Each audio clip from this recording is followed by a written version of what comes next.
Welcome to learning how to implement the science of reading in your teachings. I like using the Wilson reading system and have created a variety of lessons, visualization videos, and more to support you in implementing this in your classroom or small groups. I am going to go through some foundational ways to structure your week to support your students learning to decode and encode more successfully. Now, you can modify this to whatever literacy program you are using, as the strategies still can apply. Okay, let's first refresh on some vocabulary. You might hear some common words like syllable, vowel, consonant, but you also might hear other words like phoneme, phonemic awareness, phonological awareness, grapheme, or even a digraph. So let's go through some of those because they are important. Phoneme is the most basic unit of sound, and grapheme is the letter. So, phonemic awareness is just the bringing awareness to the sounds of the letters in the words, which is exactly what you are going to be doing in the following activities. There are a few ways to work on this throughout the week. I usually do these activities at the very beginning of the lesson. I pull all of the graphemes, or the letters that they know the sounds of, and show them a grapheme, and then they will give me the phoneme or the sound of that letter. So if I gave them a QU, they would say qua. Or reverse that. Give them the phoneme or the sound, and they would provide the different graphemes or the letters that represent that sound. For instance, by lesson 1.5, the students should know 3 different ways for k. They will know C, K, and digraph CK. Now, if we go into phonological awareness, that's like manipulating sounds in words or rhyming. For instance, if you take the word frog and take away the R, what new word would you get? Now, in the science of reading, there are 6 syllable types to be taught, but don't worry, you don't need to have these mastered yet. You will get more comfortable in your teachings as you grow.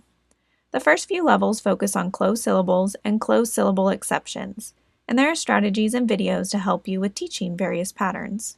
I like to structure my weekly lessons as follows.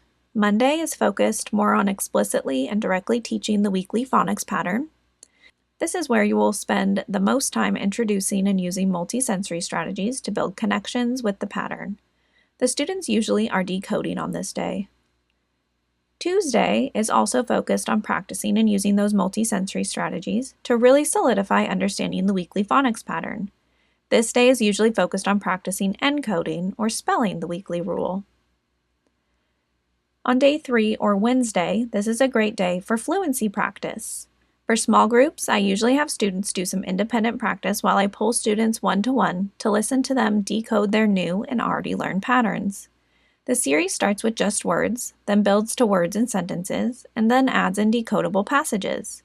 If students are not at a sentence or passage level yet, have them repeat after you sentence by sentence. So you read a sentence, then they might have a highlighter to then track with the highlighter and repeat what you just said. On day 4 or Thursday, I like to focus on comprehension. It is also very important for literacy development. Depending on where the child is at, this can be done a couple of ways. For non-readers, this could be developing their auditory listening by listening to a decodable passage and/or one at their level, then answer questions.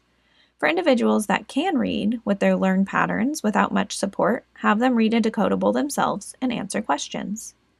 On day 5 or Friday, I usually assess them on their weekly patterns to determine their growth and progress. Now, throughout the week, you may have at least 30 minutes with them, so it's important to add in extra activities that support their phonemic and phonological awareness.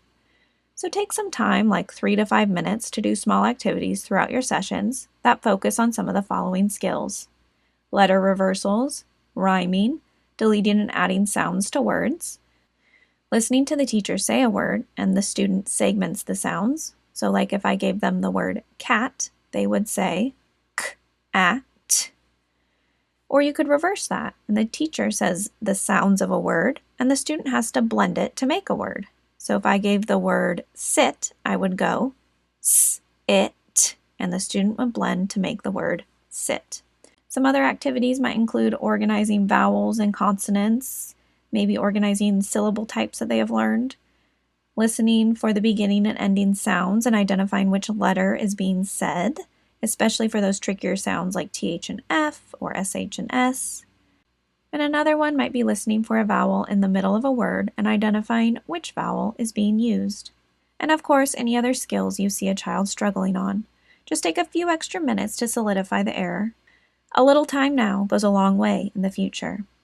Remember to have fun, use a multisensory approach to your teaching, and watch your students grow not only in their reading, but their overall confidence. In the next videos, you will see how to mark up your words to help students understand encoding and decoding more successfully. So let's continue our journey with becoming the best literacy teachers.